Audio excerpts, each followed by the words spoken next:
What a delight to be able to introduce my guest today, Grammy Award-winning and Oscar-nominated composer, arranger, and pianist, Roger Kellaway. Kellaway has recorded more than 250 albums. He's worked with artists such as Duke Ellington, Elvis Presley, Carmen McRae, Barbra Streisand, Quincy Jones, Yo-Yo Ma, and many, many others. Kellaway's most prized television credit is Remembering You, the closing theme for the popular television show All in the Family. Composed in 1970, it is still being heard on television all around the world. He has written and conducted 29 film scores, including Barbra Streisand's A Star is Born, for which he received an Academy Award nomination. In 1988, Kellaway received a Grammy Award for Best Arrangement on an Instrumental for his music on the album Memos from Paradise for Eddie Daniels. In 2010, Kellaway received an honorary doctorate from his alma mater, the New England Conservatory of Music. Roger, welcome to the show. Wow, thank you. Now, you said, I started at 7 years of age playing classical piano in this lifetime, and that teacher, the one who taught you classical piano, they were not happy when you just started showing interest in jazz at the age of 12. Yeah, she wasn't very happy about that. But nevertheless, I continued my interest in jazz, of course, and I also continued my classical studies till I was 18. Did you have the same teacher? No, I had different teachers because, well, I had a pop. What was pop at the time, I had a pop teacher teaching me stride piano and different concepts of how to play chords, how to look at chord symbols and play them. And then I had I had the same teacher when I went to the Phil Saltman School in Boston. I studied with Phil, and I had a different classical teacher. It's before the New England Conservatory. And what was your level like as a classical pianist before you went to New England Conservatory? Were you playing, what kind of classical pieces were you playing? I was doing some Bach. I was doing Grieg. I was doing Chopin Etude in E. I was doing some Beethoven. It's kind of, a cross-section of things that had to be more or less played exactly the way they were written. Roger, do you have perfect pitch? No. So you have good relative pitch then? Yes. You've mentioned that George Shearing was your first jazz influence with the recording I'll Remember April. That's correct. You pick that up with the sheet music, and when did you start to transcribe things by ear? I would say somewhere around the age of 14. And what were you transcribing? Oscar Peterson solos. And how did your teacher help you with that? Not that I remember. It was just and there was no tape recorder that could slow the speed down. So you would sit and just work with it, and you would get it out. Yeah. Well, amazing. By the time you went to the New England Conservatory, you had also started to pick up the bass in high school? Bass actually started in junior high school. I went for the orchestra auditions, and there were 8 piano players. And the conductor's name was Vincent Morato, and he pointed to the guy standing with a bass, and he said, "How would you like to play one of those?" I said, "Fine." So, I could already read the bass clef because I was a pianist. So all I did was I watched this guy's left hand and what notes, where he put his hands on the fingerboard in terms of the notes, and I taught myself how to read. Did you have a very large record collection when you were young? You've mentioned in interviews that you really listened to an eclectic bunch of music. Yeah. Well, it's true. I did have right now I have about 3,000 CDs, but I used to have quite an extensive vinyl collection. Were your parents musical? Only a little bit. My mother played a few tunes on the piano, popular tunes like Victor Moan tunes, and my father played the Bells of St. Mary. That was it, and I copied him. And then they asked me if I wanted to study, and I said sure. Were you a good student, Roger? Did you practice when you had, like, from the age of 7 onwards? Were you very good about practicing? No, and I'm still not. I'll tell you what happens. What happens now? Because, as you know, I'm in my late 70s. So what I do now is not practice for the notes or the ideas as much as it is physical practice to get the body in tune with the fact that we're going to go on stage and put out a whole lot of energy. So I get up for that. And I have one particular record that I use, which is Stan Getz and the Oscar Peterson Trio, the old one with Ray Brown and Herb Ellis. It's from 1958. And the tune is I Want to Be Happy, and the tune is 7 minutes long. And when I can sit at that tempo and blow improvisation for the whole 7 minutes, then I'm pretty close to where I want to be physically. You have an unbelievable technique, and I am so curious how you developed that facility.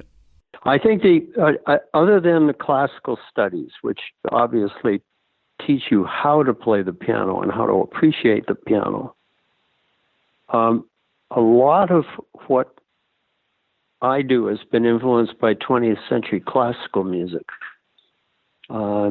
Not just Stravinsky and Prokofiev and Shostakovich and Honegger and people like that, but Luciano Berio.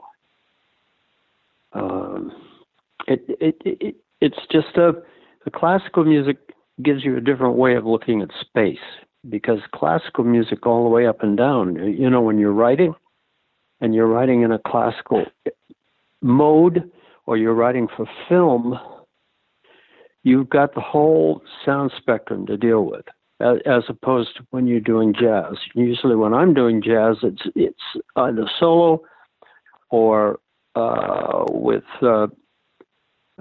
guitar. And that's the old Oscar Peterson trio. It's guitar and bass. But my point is that the other instruments that you add, and especially if you're playing with a drummer, the mid to low range is pretty much taken up with sound from your group. And so I guess what I'm saying is solo is one of the freest things that I can do, because I can use the sostenuto pedal, and I can superimpose one idea on top of another and play bitonally or play anything that I want. You can superimpose a concept on, let's say, the blues. I mean, the blues is just, we use the 12-bar blues, but in Dixieland, it was actually an 8-bar blues. I can't remember it specifically, but so the blues can be an extremely open form for you to superimpose all kinds of ideas, like Olivier Messiaen. Well, I use Messiaen. Do you know Messiaen's music? A little bit, yeah. Okay. So I do Skylark. If you know Messiaen's music, then you know he was into birdsong. So to take some of his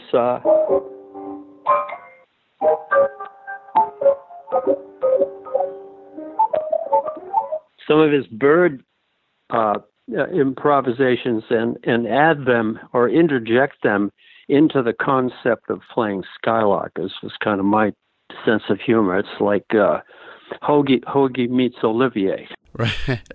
Are you, Roger, let me ask you this question. You obviously have an amazing vocabulary of musical ideas and concepts.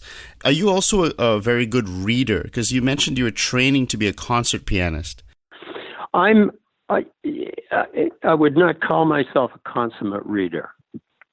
because I don't spend very much time at all reading, as opposed to I have a friend that's a wonderful pianist, and we've played two pianos together. And he's the kind of guy that'll just pick up a book of Chopin and play through it, and he really enjoys that. Yeah, I don't particularly enjoy it. And so, not for me. When you look at these 20th century sounds and recordings, what's your method of, like, for instance, taking Messiaen, and do you look at the original scores or do you transcribe them off records? Yes. Yeah. It's part of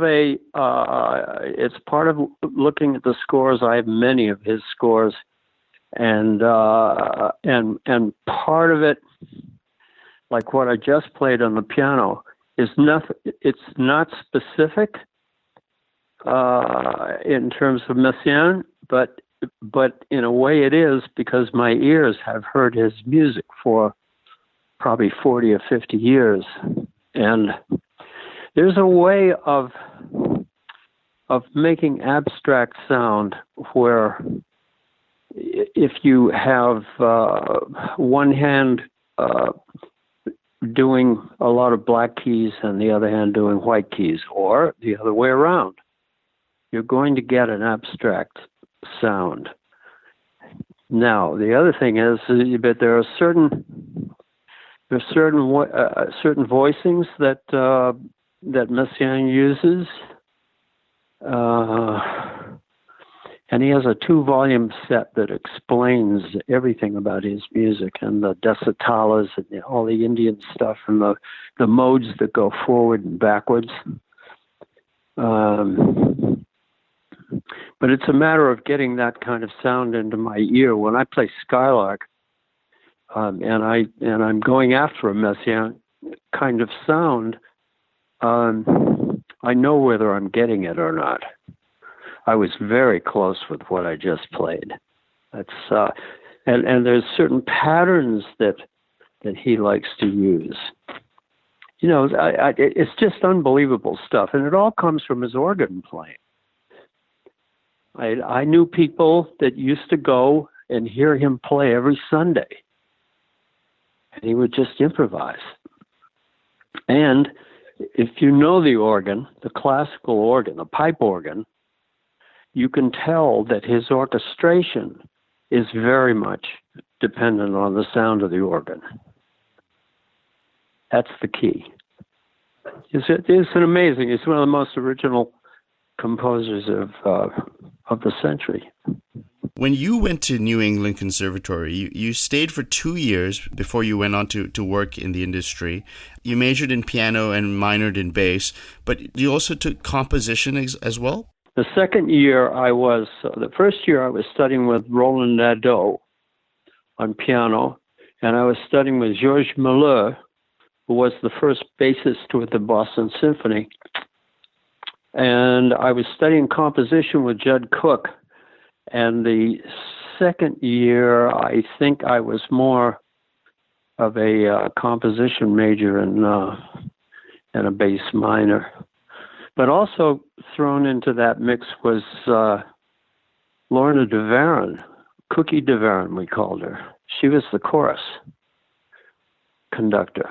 And that was major for me because I did 11 years of choral singing from little like Bach quartets to Symphony of the Psalms of Stravinsky, which was the first time I saw a major seventh and a bass line, or to Berlioz. We like to do the Berlioz Requiem, my roommates and I, at 9 o'clock in the morning, because you just woken up and you could sing those low Ds. What was your voice? Were you a bass or a tenor? I was a bass, baritone bass. Now, how did your vocal singing and your bass playing influence your composition and your arranging? Well, everything is about, it's about the ear, and choral is probably the best ear training you could possibly have. There's just something about it. And being able to sing ensemble and to be able to blend. I remember when I was doing Bach quartets, it was with 3 other girls. And I learned to blend with their voices. And that was a big lesson. So the answer to the question in terms of melody, I, of course, grew up on old standards, and I grew up on a lot of Dixieland because I played a lot of Dixieland when I was on bass. I played some on piano. I did play with Eddie Condon. But the tunes that I was listening to were extremely melodic, and that influenced my composition style very much. How important is the bass line to a composition? That's a hard question to answer. You're reminding me now of Johnny Mandel. When Johnny Mandel writes a tune, like A Time for Love, if you get the sheet music to A Time for Love, just study that, and that'll answer your question. Because the bass line is so important to that tune, and he would really like to hear you play it, because the voicings are all based on that. I don't get that complicated with the bass line. I have to ask you, Roger, at the conservatory, was the ability to play jazz or popular styles, and I know you mentioned in an interview that there was a pop department at the time, but was that common among students to at least play popular styles, or even the faculty? Or do you think you were in the minority? We were definitely in the minority. First of all, pop, when I was going to school, pop meant a big band. You know, it didn't have anything to do. We're now talking 58 and 59. We're talking pre-Beatles. We're talking, I think, pre-Buddy Holly.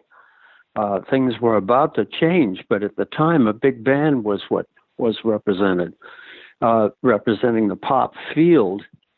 I did have my own quintet, jazz quintet,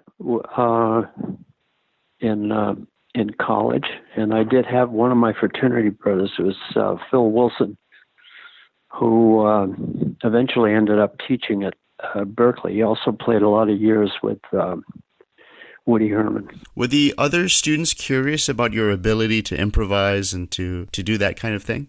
I find in general, even to this day, when you're playing at a conservatory, that there are a certain number of classical pianists that will come up to you after you have played your concert and talk to you about certain pieces. There was I did a concert in a small room in the New England Conservatory, about 10 years ago, with Sam Parkins, who was just one of my favorite people and favorite influences of life. He played tenor, and tenor and bass sax and clarinet, and he was somebody that produced Mozart. He produced Cecil Taylor, and he just ran the gamut in terms of music. And at the time, I was playing with him around 17. I was playing bass in this band, who had Tommy Benford on drums, who had built his own drum set and been around the world twice with Fats Waller. And Sam was already playing Sophisticated Lady in the octave above. You know, this E flat is concert is the top of the tenor sax. He was already in that in the octave above that, playing Sophisticated Lady. So I mean, this is an amazing person. Okay, so we did this concert, and I played this solo piece, and I had about 6 pianists that came up to me afterwards and said, "I want to play that piece." And I said, I'm very pleased that you want to play that piece, but I made it up. It's like 95% improvised. And I don't know how to. So I just got an email from there's a couple in San Francisco that one plays tuba in the San Francisco Opera, and his pianist Karen Hutchison, and they play my music for tuba and piano, and I'm so pleased. And I've just started a piece that it's the only piece I ever wrote for tuba and piano that actually takes a concept of 20th century classical music in terms of improvisation and the way you use the chords. She was asking me, how do you want me to do this? And I'm going to have to pull out the score and see how I wrote it down, first of all. Now, you even mentioned that Olivier Messiaen improvised on the organ, and actually, many of the great classical composers did improvise, but nowadays it's not really, for some reason, in the 20th and the 21st century, classical musicians don't improvise.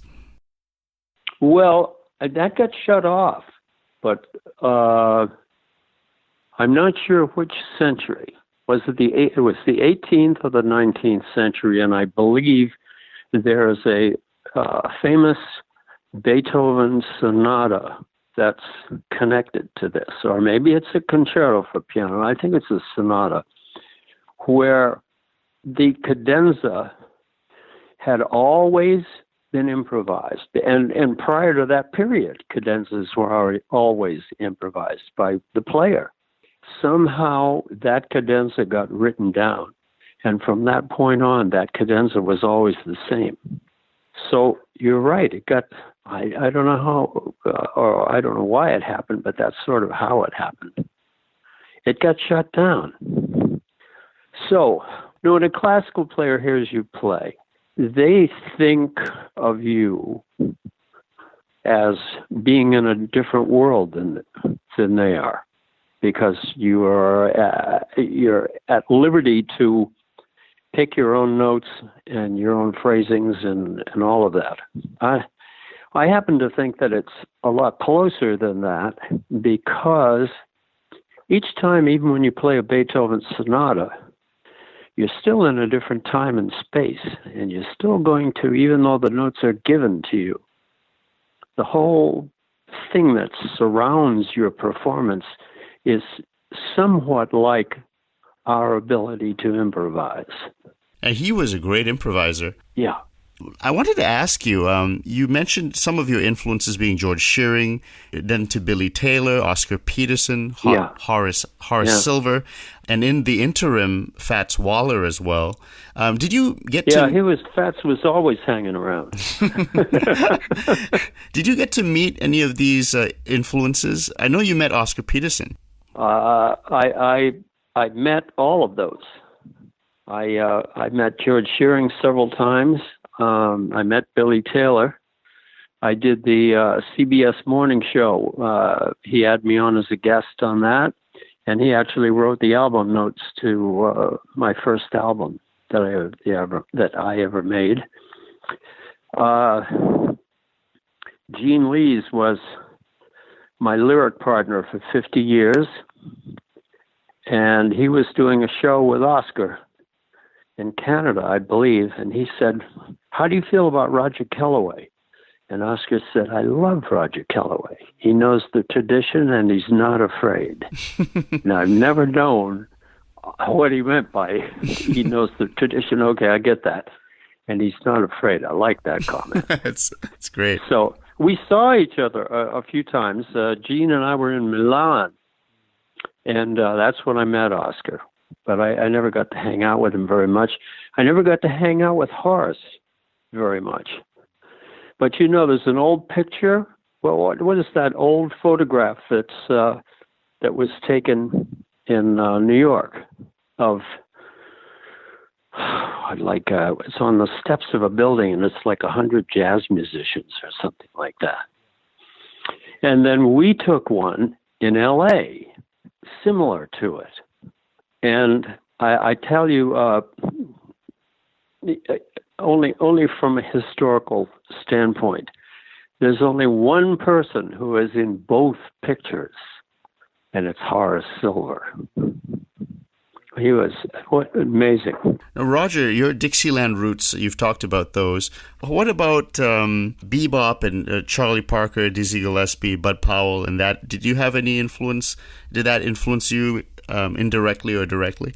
I would say, I'd say Bird, it probably influenced me. It's hard to say. I didn't spend a lot of time listening to piano players, for one thing. It has always interested me more to be listening to some kind of orchestration where I could be studying. But I, of course, never met Bird. Dizzy I played with. I played with Dizzy in 85 in Israel. It changed my life. Let me ask you about that. So, yeah, tell me about that experience. Well, Dizzy has a wild sense of humor, for one thing. And the band was Dizzy, Ray Brown, Mel Lewis, and Frank Foster. And actually, Lalo was part of this group, but he had all the concerts in Tel Aviv, and I had all the concerts in Jerusalem. And we met up and both played with the Israel Philharmonic at the the Sultan's Pool. Yad Vashem is the Holocaust Museum. But it was, it was amazing. Dizzy came out on stage, and he has one of these bits he does where he brings 5 inches worth of music, and he pretends to trip and spill it all over the place. Then he's going on and he's doing this introduction about somebody that's, I can't believe the kinds of things he's saying. It's just unbelievable. I can't wait to see who this person is. And it was me. I was about to do a solo, and it was so flattering that I couldn't believe that he was actually talking about me. But I did. I certainly played with Phil Woods. But I played with a lot of people like Zoot. I didn't play with Lester Young. I did play with Flip Phillips. I did play with Illinois Jacquet. I played with Ben Webster. So I played with a lot of people. Clark Terry, Bob Brookmeyer, Jerry Mulligan. A lot of people who were kind of, let's say, similar to my Dixieland roots, and the kinds of melodies that they played in their improvisations and the style of their improvisation, although it probably comes more out of the swing era. All the tenor players basically that I played with came out of Perez. And of course I did play with, Phil Woods and Jerome Richardson and Terry Dodgian, some alto players that were much more Bird influenced. I did a thing in England a few years ago, the play about Lenny Bruce. And I was asked to do the music, and I was asked to put a band on stage. So I had a quintet on stage. And what I did for that, because it was Lenny Bruce in that time, was I began to review bebop, because I had to write a bebop score. And one of the people that was involved in the quintet was Pete King, alto player, who comes from that era. So that was a ball. What's so amazing about you is the way that you're so eclectic and you're so curious about music. And I find that a lot with great musicians. They tend to, I know that Charlie Parker would hang out with Jimmy Rainey and talk about Bartok. Did he? I do. Was Bert a Bartok fan? Oh, he seemed to be very interested in all kinds of music. Well, do you know what he was doing at the end of his life? He was studying with Edgar Varese. That's right. And I had heard about that. And I called Edgar Varese in Greenwich Village. And I knew that he was going to start working with Charlie Parker. And he said, I'm really too busy to see you now. Give me a call in the fall. And I called him on my birthday, and he passed away 4 days later. So that one I missed. But I'll tell you one Bartok fan that I didn't miss, which was Oliver Nelson. You were curious about music, but when you met other great musicians, did you also chat with them about music? Or did you ask them what they did? And I'm trying to get a sense of how you built on your knowledge. I never got a chance. There wasn't a lot of dialogue that went on with the musicians that I ran into. My interest in whatever situation I am in, because it's still the same way, is what kind of music is the perfect music to make with this particular ensemble. And in going about it that way, you learn different things about the way people play. For instance, I played with Freddie Hubbard, and I played with Clark Terry, but you wouldn't accompany them. You wouldn't comp for them in the same way. So there's something to learn from each of those. It's like they're teaching you. And all you have to do is keep your ears open and you'll get it. You know, I did one LP with Sonny Rollins. Well, I played with Harold Land also. I played with Zoot. I actually did one song with Coleman Hawkins, when I was very young. But again, all of those people you're going to play differently for. I remember I was doing the half note with Al Cohen and Zoot Sims. This is the very first time that I ever did the half note with them. The first time I played with Zoot. And I'm sitting down at a table after the set is over, and Zoot is walking past me, and he leans down and whispers in my ear, "No altered changes," and walks on. I said, okay. Oh, you dropped a very interesting line with an interview. You said that you were mentioning a quote that Dizzy Gillespie said, which was, "It's more fun to abstract a standard than it is to abstract bebop." Could you elaborate on that, on what you got out of that sentence?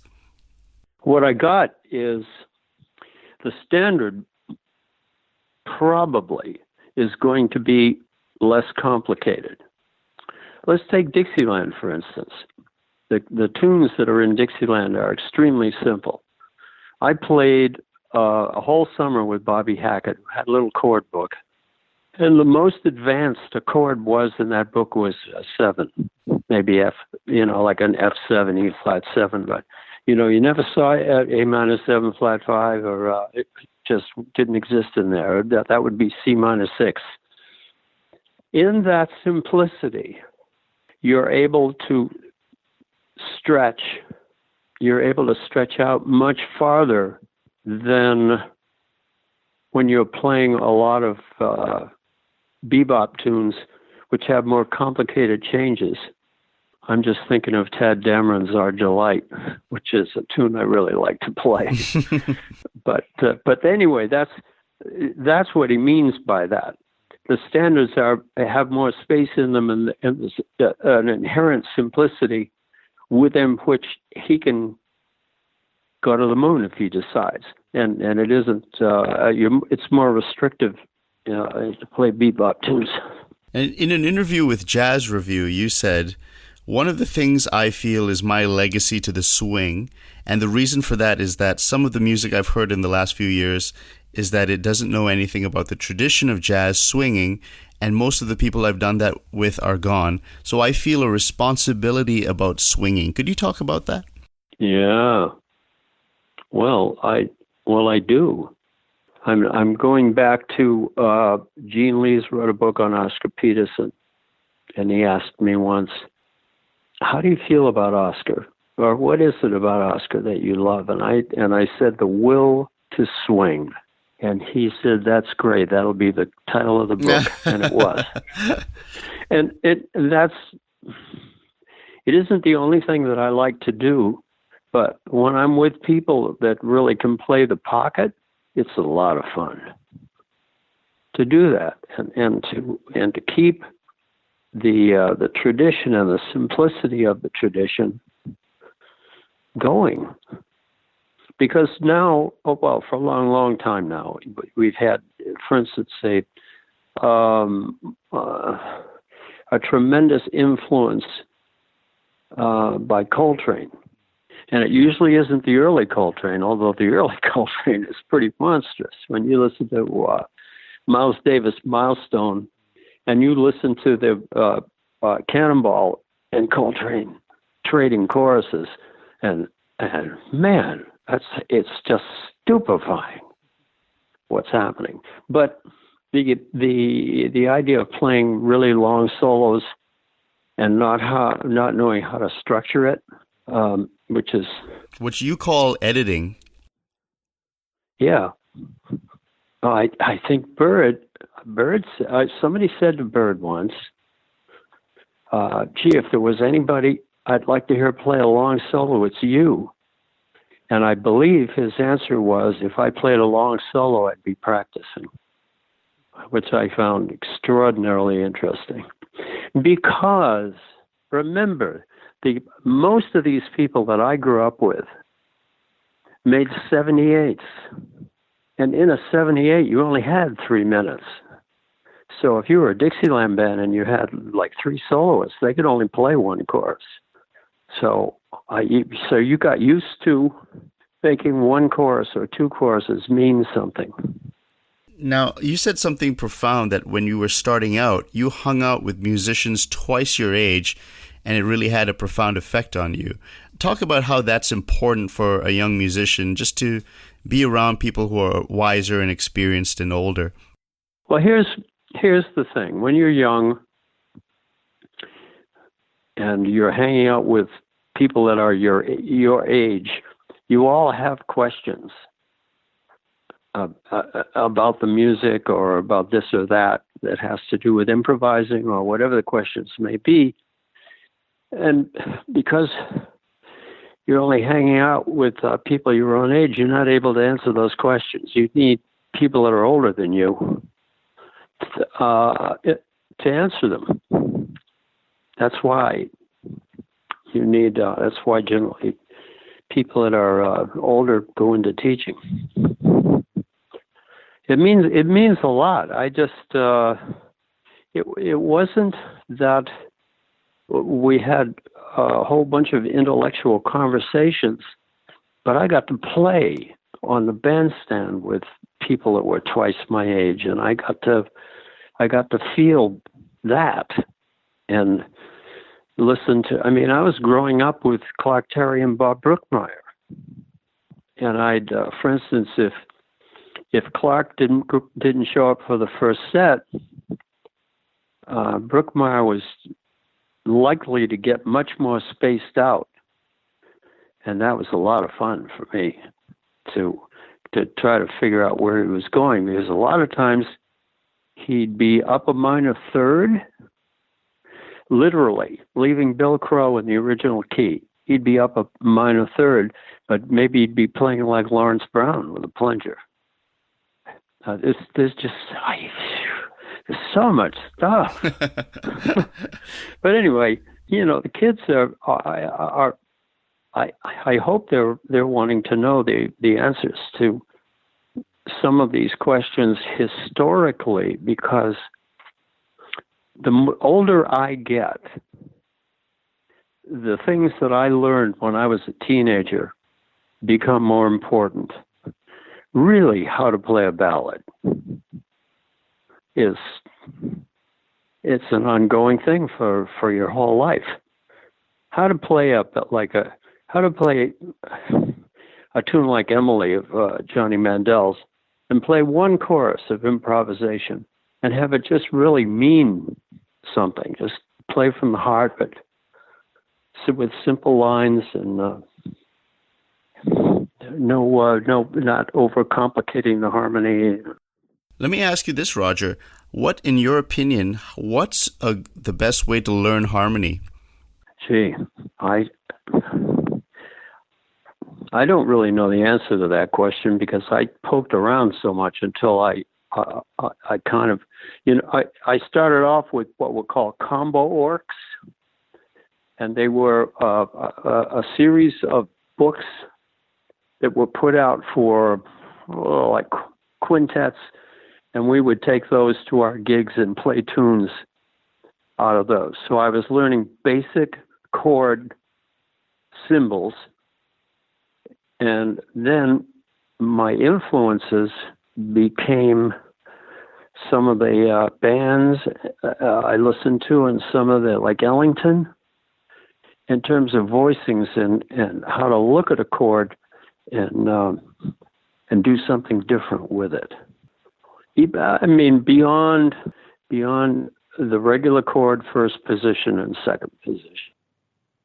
So it's been a lot of ear training for me. And what was it like working with Duke Ellington?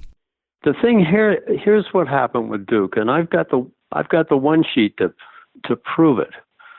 In 1972, Duke did a concert in Santa Barbara, California, and I was told that he handpicked my trio to open.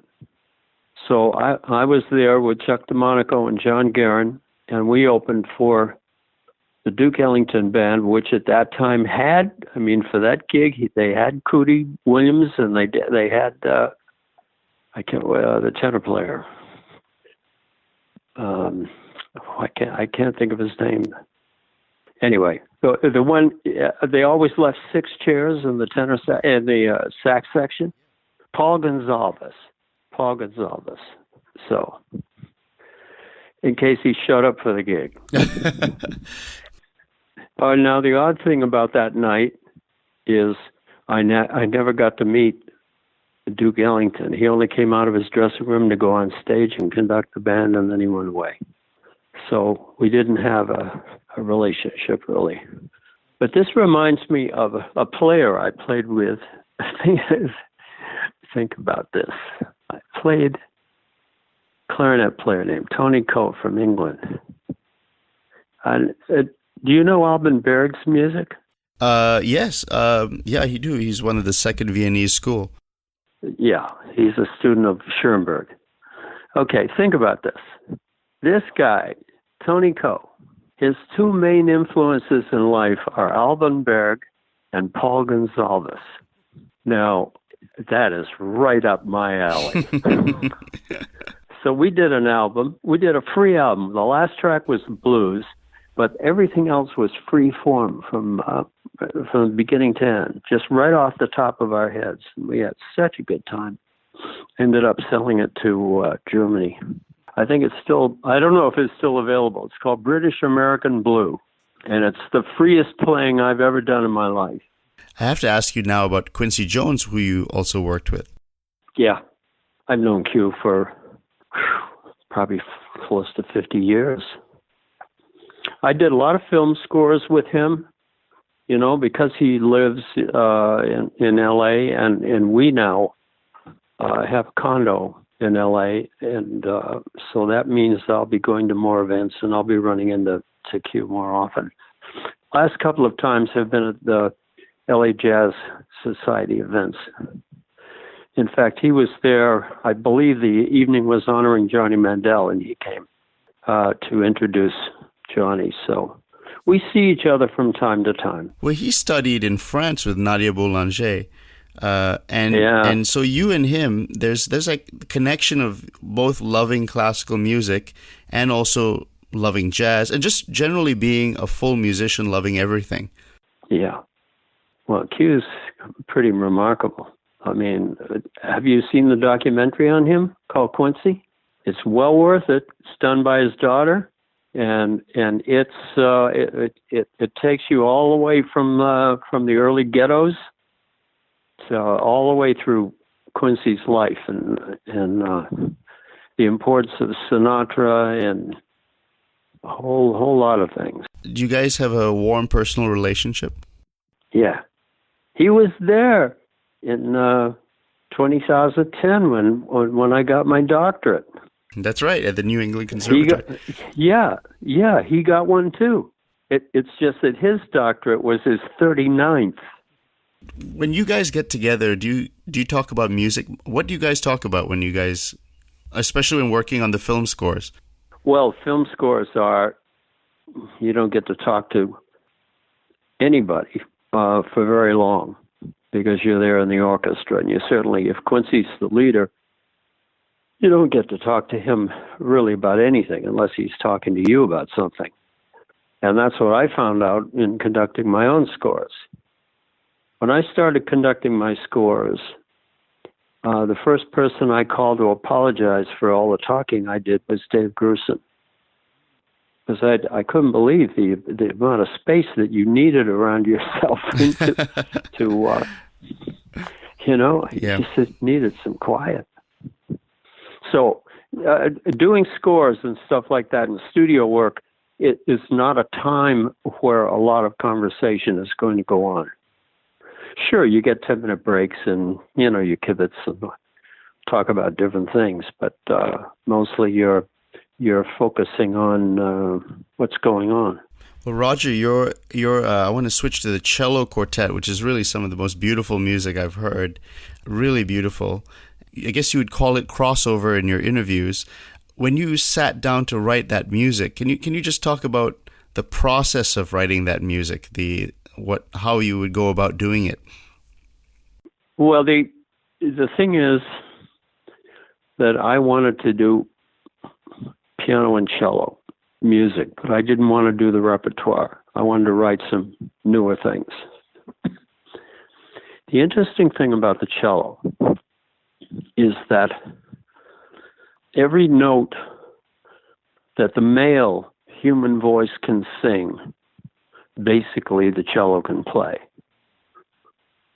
And it goes beyond, of course, the male voice, because I think Prokofiev writes 4.5 octaves or something. It's really quite an expansive range. But if you're a male and you're sitting and you're playing something and a melody comes to mind and you start singing that, for me, the best instrument to play that melody was a cello. So I started with that. Now, Chuck DeMonico was already my bass player in my trio, and I didn't want drums. I wanted another wooden instrument, and that's why I picked marimba, and I picked Emil Richards for that.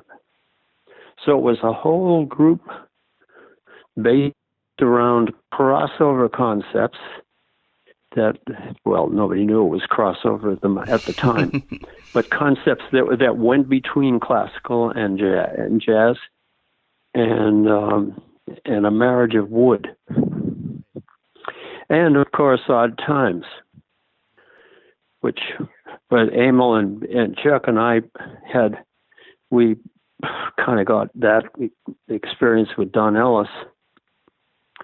Edgar just had to play it as written, and he was very good, and he played a lot of studios, and I think it was because of that he was very acclimated to what I wrote. There's a track that I love on the Cello Quartet, Sunrise. It is so absolutely beautiful. Great. That's in 15, by the way. Wonder. Yes. You're such a fantastic musician. I could ask you questions all day, but I'd like to end off with some fun ones. So these are just fun, just whatever comes to your mind, just really quick, rapid fire ones. And so I'm just going to ask you top 3 jazz pianists for you. It has to be Oscar, and it has to be Fats Waller, well, we don't even talk about him, Art Tatum. Art Tatum, that's right. Because he's off in a category of his own. That's right. Okay, now top 3 classical composers. One that comes to mind is called Peterson. He's you might think of him as 12th century, or Peritinus is also called. That's the beginnings of polyphony. Now, I have put things of Peterson back to back with the Singers Unlimited, and there's like 800 years between them, and it works like bookends. Anyway, yes, Peterson. Thomas Tallis, from that period. I really like the David Monroe early music singers, and Guillaume de Marchaux is another composer. The reason he's important is he was rich, and in the 14th century, he had all his music copied. He had a copyist. Now, beyond that, of course, it's Stravinsky, and at the moment, my haunt is First Violin Concerto of Shostakovich. But I love, the French school. Jean Lee's never called Ravel French. He said he's Basque. Debussy is French. Right. Okay, now, top 3 bass players.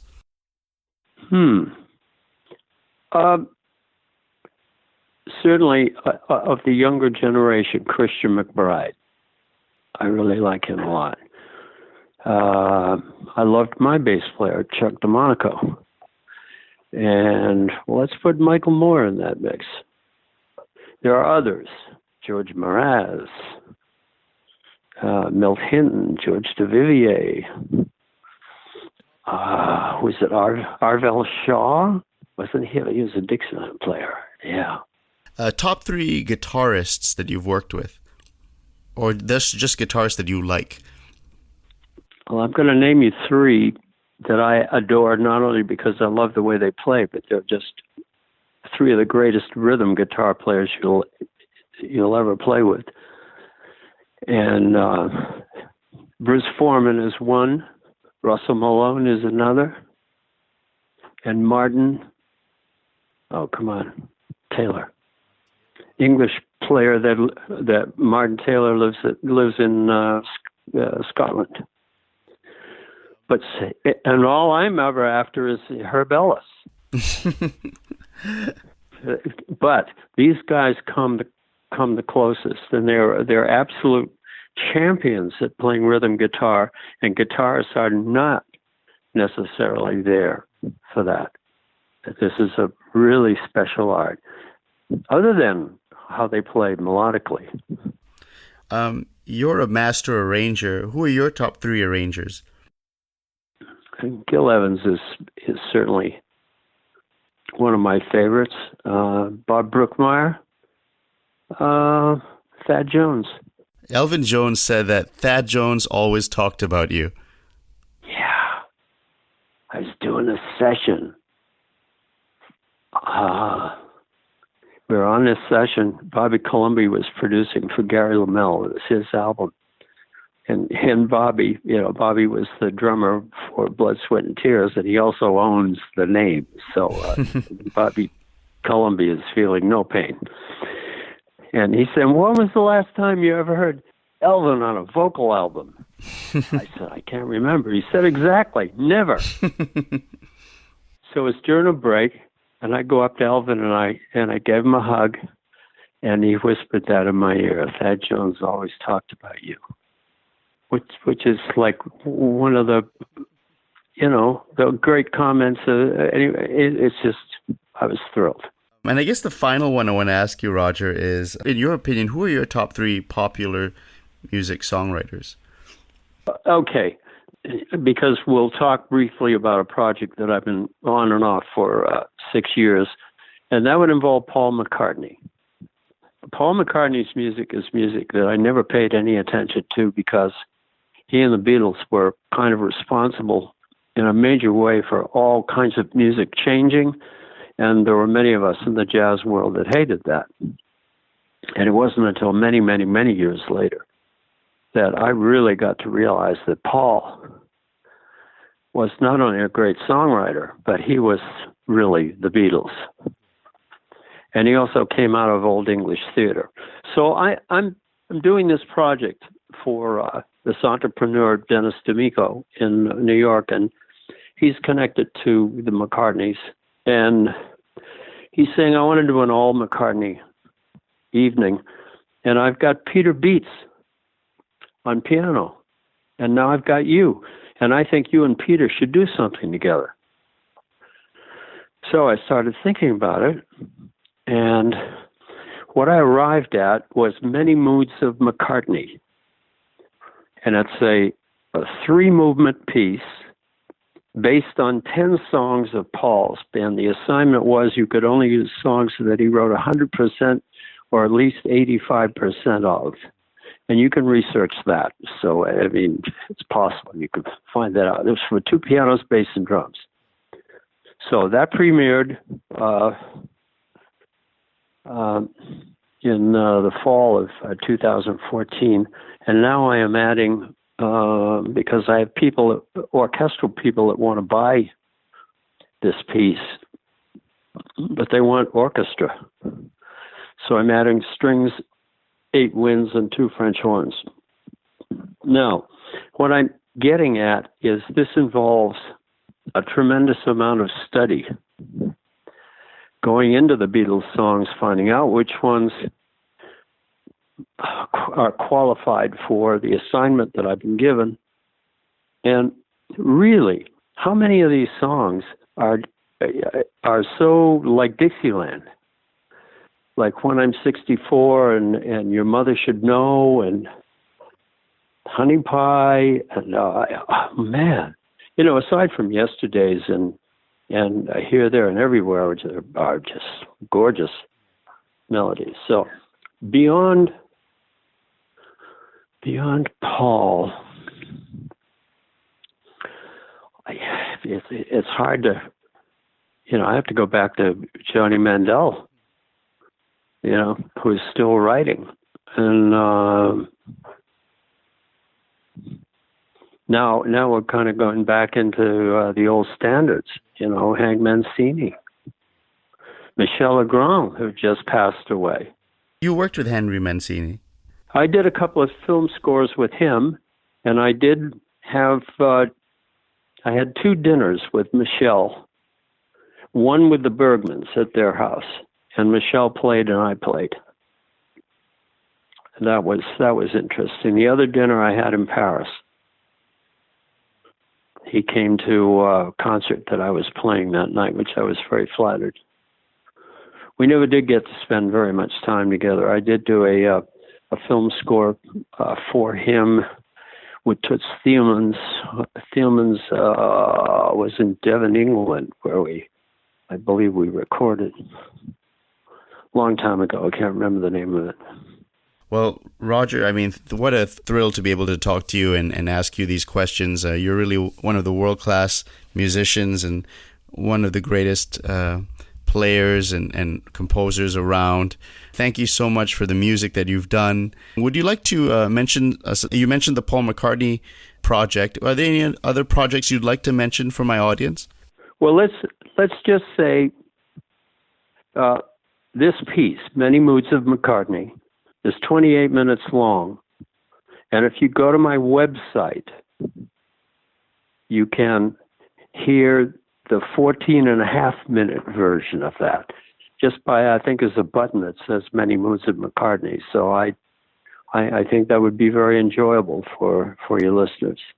If you have the time and the record, you could listen to the tune that Alan and Marilyn Bergman and I wrote for Carmen McRae, I Have the Feeling I've Been Here Before. And her original recording on an album called I Am Music. And the reason I bring that up is because we only had budget for 10 strings. So I wrote the chart for stereo string quintets. 3 violins, viola, cello, left and right. So, I mean, that'll answer a whole bunch of questions about harmony and